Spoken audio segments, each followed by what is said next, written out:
Meu nome é Antônio Silva, tenho 47 anos e trabalho como coveiro no cemitério municipal São Pedro há quase 2 décadas. Sei que parece estranho, mas nunca tive medo dos mortos. Pelo menos não até aquela noite de março de 2023, quando aceitei fazer o turno da madrugada pela primeira vez. Deixe-me explicar. Normalmente trabalho das 7 da manhã às 4 da tarde. Cavo covas, ajudo nos sepultamentos, cuido da manutenção. É um trabalho honesto, necessário e que paga minhas contas. Mas o Ronaldo, que sempre fazia o turno noturno de vigilância, quebrou a perna em um acidente de moto. O administrador do cemitério me ligou desesperado na quarta-feira à noite, oferecendo o dobro do valor da hora extra. Eu tinha contas atrasadas. Minha filha precisava de material escolar. Aceitei sem pensar muito. Na sexta-feira, às 11 da noite, passei pelo portão principal com minha marmita e uma garrafa térmica de café. O cemitério durante o dia já é um lugar silencioso, mas à noite é diferente. É um silêncio denso, quase sólido, que parece pesar nos ombros. As árvores antigas projetam sombras retorcidas sob a luz amarelada dos postes, e o vento faz um som estranho ao passar entre os mausoléus de mármore. A guarita fica na entrada. Uma construção pequena de tijolos com uma janela que dá para o caminho principal. Tem uma cadeira velha, uma mesinha, um rádio antigo e um pequeno aquecedor elétrico que mal funciona. Ronaldo tinha deixado algumas revistas velhas e um caderno onde anotava as rondas. Olhei as anotações dele. De hora em hora, ele dava uma volta pelo cemitério, checando se estava tudo em ordem. Parecia simples. A primeira hora passou tranquila. Fiquei na guarita, tomando café, ouvindo uma estação de rádio que tocava músicas antigas. Lá fora, o cemitério estava imóvel. Algumas luzes piscavam na cidade ao longe, além dos muros. À meia-noite em ponto, peguei a lanterna e comecei minha primeira ronda. O caminho principal é pavimentado, mas os atalhos entre as sepulturas são de terra batida. Conheço cada centímetro daquele lugar de dia, mas à noite tudo parece diferente. As lápides projetam sombras alongadas. Os anjos de pedra parecem seguir você com os olhos, e cada farfalhar de folha faz o coração acelerar. Caminhei pelo setor mais antigo primeiro, onde ficam os jazigos das famílias tradicionais da cidade, alguns datando de 1890. Foi ali, perto do mausoléu da família Carvalho, que ouvi pela primeira vez. Um choro, baixo, abafado, como de alguém tentando não fazer barulho. Parei imediatamente, o feixe da lanterna cortando a escuridão. "Tem alguém aí?" Gritei, minha voz estranhamente fraca na imensidão do cemitério. O choro cessou instantaneamente. Esperei, coração batendo forte, mas só havia silêncio. Pensei em gatos. O cemitério tem vários, e às vezes eles fazem sons que parecem humanos. Continuei a ronda, mas agora mais alerta, a nuca arrepiada. Chequei o setor novo, depois o ossário. Tudo normal. Quando voltei para a guarita, olhei o relógio. 00:40. Ainda faltavam mais de 6 horas. Sentei na cadeira e tentei me distrair com as revistas, mas não conseguia me concentrar. Algo naquele choro tinha me perturbado. Não era só o som em si, mas a qualidade dele. Havia desespero ali.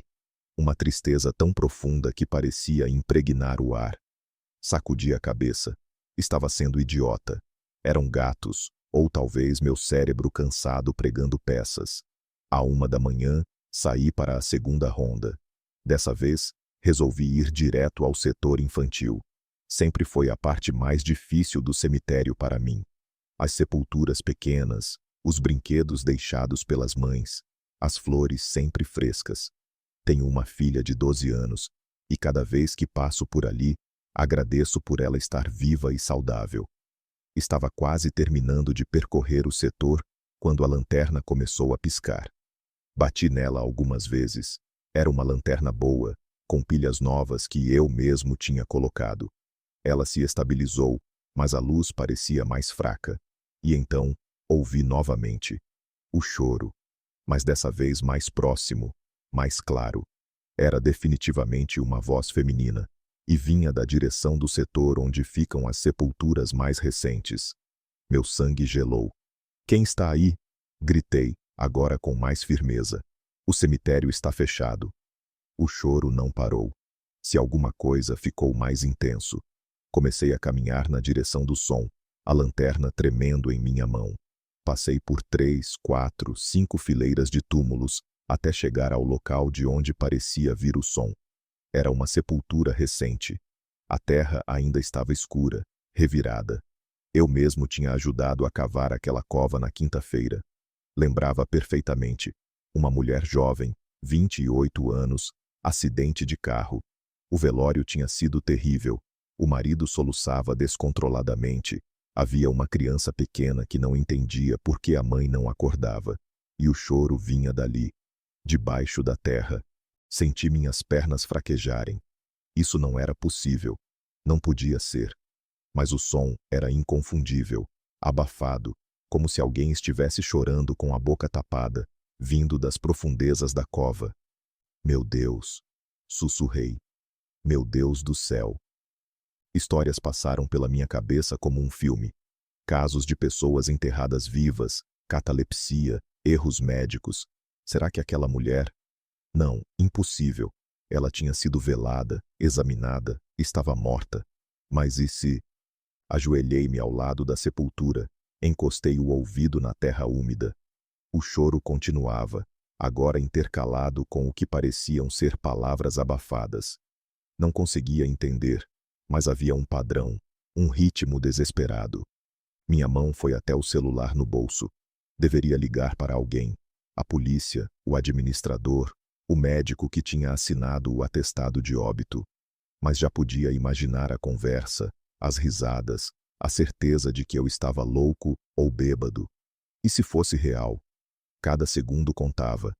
Levantei-me e corri até o depósito onde guardávamos as ferramentas. Peguei uma pá, voltei correndo. O choro tinha cessado. Aguente firme, gritei para a terra. Eu vou te tirar daí. Comecei a cavar ferozmente. A terra estava solta, fácil de remover, mas ainda assim, eram quase 2 metros de profundidade. Cavava e jogava terra para o lado. Cavava e jogava, suor escorrendo pelo rosto, apesar do frio da madrugada. Meus braços ardiam, minhas costas protestavam, mas não podia parar. Estava a cerca de 1 metro de profundidade quando a pá bateu em algo sólido. O caixão. Limpei a terra ao redor, expondo a tampa de madeira envernizada. Minhas mãos tremiam tanto que mal conseguia segurá-las. E então, naquele momento de hesitação, ouvi novamente o choro. Mas não vinha debaixo de mim. Vinha de trás. Girei tão rápido que quase caí no buraco que tinha cavado. A lanterna, que eu tinha deixado na beira da cova, iluminava um semicírculo ao meu redor. Mas além dele, só havia escuridão. E de algum lugar naquela escuridão, o choro continuava. Não de uma sepultura, não debaixo da terra, mas movendo-se, circulando ao meu redor. Quem está aí? Minha voz saiu como um grito estrangulado. Isso é algum tipo de brincadeira? O choro cessou abruptamente. O silêncio que se seguiu foi pior que o som. Era absoluto, antinatural. Nem grilos, nem vento, nem o farfalhar distante das árvores. Era como se o mundo inteiro estivesse prendendo a respiração. E então, ouvi os passos. Não eram passos normais. Era um som de arrasto, como de alguém com dificuldade para caminhar. Vinha das sombras entre os túmulos, aproximando-se devagar. Peguei a lanterna com mãos trêmulas e apontei na direção do som. Nada. Só fileiras de lápides cinzentas desaparecendo na escuridão. O arrasto parou. 1, 2, 3 segundos de silêncio. E então, uma voz rouca e dolorida sussurrou tão perto do meu ouvido que senti um ar gelado na nuca. Por que você não me encontrou? Gritei e tropecei para trás, caindo sentado na terra úmida. Girei a lanterna em todas as direções, mas não havia ninguém. Ninguém. Meu coração batia tão forte que doía no peito. Minha respiração vinha em golfadas irregulares. Precisava sair dali. Precisava sair agora. Subi do buraco que tinha cavado, peguei a lanterna e comecei a correr na direção da guarita. Não olhei para trás. Não prestei atenção aos sons ao meu redor. Só corri. Passei pelos túmulos antigos, pelo ossário, pela capela, até finalmente ver a luz amarelada da guarita. Tranquei-me lá dentro, todas as trancas, e encostei a cadeira na porta. Estava tremendo tanto que meus dentes batiam. Peguei o celular. 3h15 da manhã. Ainda faltavam quase 4 horas até o amanhecer. Tentei me acalmar, criar explicações racionais.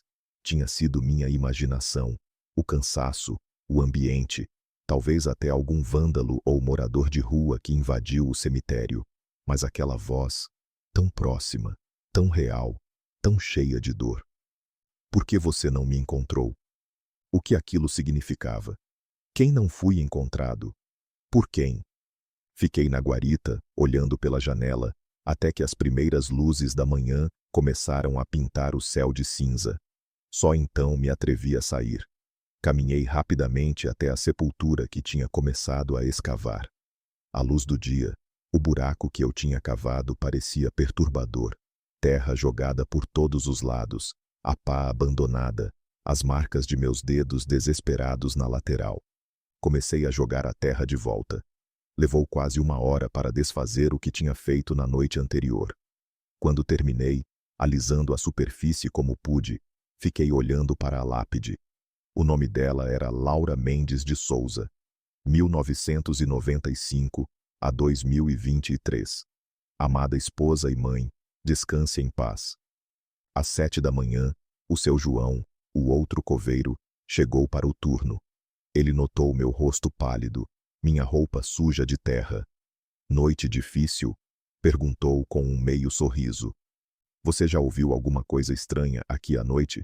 Perguntei, tentando soar casual. Seu João ficou sério. Por que você acha que o Ronaldo sempre pedia uma garrafa de cachaça antes do turno? Tem coisas aqui, Antônio. Coisas que a gente prefere não falar sobre. Que tipo de coisas? Ele olhou ao redor, como se certificando de que estávamos sozinhos. Sons, vozes, às vezes, figuras. O Joaquim, que trabalhou aqui antes de você, diz que uma vez viu uma mulher de branco caminhando entre os túmulos. Quando ele foi verificar, não tinha ninguém. E o Ronaldo, ele nunca admite, mas sei que já ouviu choros também. Por que vocês nunca me contaram? Você sempre disse que não tinha medo dos mortos. Achamos melhor não plantar ideias. Mas agora você sabe. Ele pousou a mão no meu ombro. A gente se acostuma, Antônio. São só os espíritos inquietos. Eles não fazem mal, só não conseguem descansar. Fui para casa, tomei um banho longo e deitei, mas não consegui dormir. Cada vez que fechava os olhos, ouvia aquela voz. Por que você não me encontrou? Durante os dias seguintes, tentei me manter ocupado. Trabalhava, ia para casa, evitava pensar na noite de sexta. Mas aquilo me consumia. Comecei a pesquisar sobre a Laura Mendes de Souza. Não foi difícil encontrar notícias. Tinha sido um acidente trágico na rodovia. Carro capotou, morte instantânea. Deixou marido e uma filha de 4 anos. Mas então, encontrei algo que fez meu sangue gelar. Uma nota pequena, em um jornal local, publicada 2 meses após o acidente. O marido da Laura, em desespero, tinha contratado um advogado para questionar as circunstâncias da morte. Alegava que havia inconsistências no laudo, que queria exumar o corpo. Mas o pedido foi negado pelo juiz. Por que você não me encontrou? Será que ela estava tentando me dizer algo? Será que havia algo errado com aquela morte? Passei a semana seguinte investigando discretamente. Conversei com o agente funerário que preparou o corpo. Ele disse que tudo estava normal, seguiu todos os protocolos. Tentei falar com o médico legista, mas ele se recusou a comentar o caso. Foi então que encontrei o marido, Carlos Souza. Ele trabalhava em um mercado no centro. Aproximei-me dele em um intervalo, Me apresentei como alguém que tinha ajudado no sepultamento de sua esposa. Ele ficou surpreso, mas concordou em conversar. Há algo que o senhor queria me dizer sobre sua esposa? Perguntei. Alguma coisa que ficou mal resolvida? Carlos olhou para mim com olhos fundos, marcados pelo sofrimento. Como você sabe? Eu ouvi sobre o pedido de exumação. Ele suspirou profundamente. A Laura estava fugindo de alguém na noite do acidente. Ela me ligou desesperada, dizendo que um carro estava perseguindo ela na estrada. Eu disse para ela ligar para a polícia, mas o telefone caiu. Quando chegaram no local do acidente, disseram que ela tinha perdido o controle, que estava em alta velocidade. Mas eu sei que havia outro carro. Ela não perderia o controle assim. E o que a polícia disse? Que não havia evidências de outro veículo, que foi um acidente. Mas as marcas no carro da Laura não eram só do capotamento. Havia riscos, como se outro carro tivesse batido nela, forçado ela para fora da estrada. Ele limpou uma lágrima. Ninguém me escutou. Disseram que eu estava em negação, que estava inventando coisas porque não conseguia aceitar a perda. E agora? Agora já passou muito tempo. Não tenho dinheiro para advogados caros. Minha filha precisa de mim inteiro, não de um pai obcecado por vingança. Ele olhou para mim com intensidade. Mas eu sei a verdade. A Laura foi morta. E quem quer que tenha feito isso está livre por aí. Agradeci e saí dali com a mente girando. Aquela voz no cemitério, aquele desespero. Seria Laura tentando comunicar que sua morte não foi acidental, que ela não foi encontrada, que a verdade não foi descoberta? Mas o que eu poderia fazer? Eu era apenas um coveiro. Não tinha recursos, não tinha autoridade. E mesmo que tivesse, o que apresentaria como prova? Minha experiência paranormal em um cemitério? Ainda assim, não conseguia deixar para lá. Comecei a fazer minhas próprias investigações amadoras. Consultei reportagens antigas, falei com pessoas que moravam perto da rodovia onde aconteceu o acidente. Um morador, seu Mário, me contou que ouviu barulho naquela noite, viu luzes, mas quando foi olhar, já havia ambulâncias no local. Tinha um carro escuro estacionado ali perto. Ele disse. Quando as ambulâncias chegaram, ele foi embora rapidamente. Achei estranho, mas não dei muita importância na época. O senhor falou isso para a polícia? Falei, mas disseram que provavelmente era alguém que parou para ajudar e foi embora quando viu que os socorristas tinham chegado. Não deram importância. As peças começavam a se encaixar, mas ainda faltava a mais importante. Quem e por quê? Voltei a falar com Carlos. Mostrei o que tinha descoberto. Ele ficou emocionado, mas ainda cético. Mesmo com tudo isso, não temos como provar nada. Já se passou mais de um ano. E se houver evidências no corpo? Sugeri cuidadosamente. Sinais que os médicos não procuraram porque assumiram que foi acidente. Carlos ficou em silêncio por um longo momento. Você está sugerindo que tentemos exumar o corpo novamente? Com as informações que reunimos, talvez um advogado consiga construir um caso melhor. Ele pensou por dias. Finalmente, decidiu tentar mais uma vez. Com a ajuda de um advogado de defesa pública e os depoimentos que conseguimos, ele entrou com um novo pedido. Dessa vez, o juiz concordou. A exumação estava marcada para uma terça-feira de manhã, 2 meses após minha noite terrível na guarita. Eu estava lá, junto com Carlos, o médico legista, policiais e o advogado. Quando abriram o caixão, o médico examinou cuidadosamente. E então, ele franziu a testa. Há fraturas aqui que não constam no laudo original. Ele disse. Não crânio, padrão consistente com impacto lateral forte. E essas marcas no pescoço podem ter sido obscurecidas pelos ferimentos do acidente, mas são suspeitas. A investigação foi reaberta. Analisaram novamente os destroços do carro, que ainda estavam no depósito da polícia. Encontraram tinta de outro veículo, marca de carro, que não correspondia a nenhum outro envolvido. E então, através de câmeras de segurança da rodovia, que ninguém tinha checado completamente, identificaram o veículo que perseguia Laura. Pertencia a um ex-namorado que ela tinha denunciado por agressão anos antes. Ele tinha sido liberado da prisão 2 semanas antes do acidente. Quando a polícia foi até ele, encontraram o carro em uma oficina ilegal, sendo desmanchado. Ele confessou tudo. Tinha esperado Laura na estrada, a perseguiu, bateu no carro dela repetidamente, até que ela perdeu o controle. Carlos finalmente teve sua resposta. E Laura pôde finalmente descansar. Na primeira semana após a prisão do assassino, voltei ao cemitério para fazer o turno noturno novamente. Não porque precisasse, já não devia mais nada e tinha até recusado outros turnos extras, mas porque precisava saber. Fiz minha ronda pela meia-noite, passando devagar pela sepultura de Laura. A terra já estava assentada, a grama começando a crescer. Coloquei uma mão na lápide, que estava fria sob meus dedos. Eu encontrei.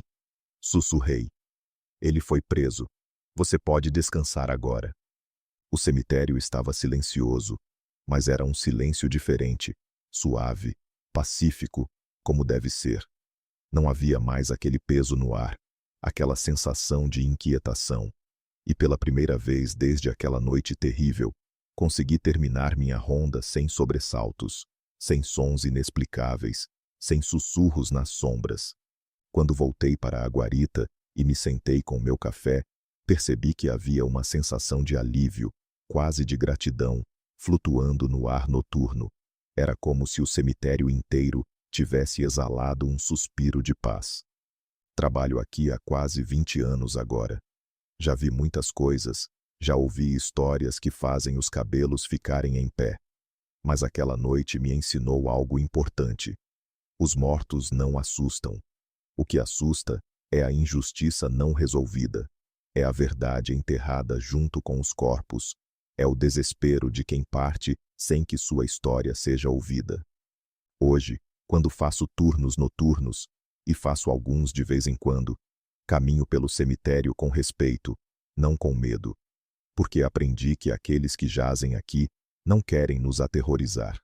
Querem apenas ser lembrados, respeitados, e às vezes, muito raramente, querem justiça. E se eu puder ajudar nisso, mesmo que seja apenas um coveiro, então meu trabalho tem um propósito maior do que apenas cavar covas e baixar caixões. Alguns dizem que foi tudo coincidência, que não há nada de sobrenatural, que o choro era vento, que a voz foi minha imaginação, que eu apenas tive sorte de investigar e descobrir a verdade. Talvez tenham razão. Mas eu sei o que ouvi naquela noite, sei o que senti, e sei que, de alguma forma, Laura me guiou até a verdade. E isso é o suficiente para mim. Ainda trabalho no cemitério municipal São Pedro. Ainda cuido das sepulturas. Ainda cavo covas. Ainda ajudo as famílias em luto. Mas agora, quando caminho entre os túmulos ao final do dia, antes de ir embora, faço questão de passar pela sepultura de Laura. Deixo uma flor branca ali, pelo menos uma vez por mês. E nunca mais ouvi aquele choro desesperado, ecoando pela noite. Porque agora ela descansa em paz. E eu posso dormir tranquilo, sabendo que, por uma noite terrível que foi, fiz a diferença. Essa é minha história. Acredite se quiser. Mas se um dia você passar por um cemitério à noite e ouvir um som estranho, não ignore. Talvez seja apenas o vento. Ou talvez seja alguém pedindo por justiça, esperando que um vivo tenha coragem de ouvir os mortos.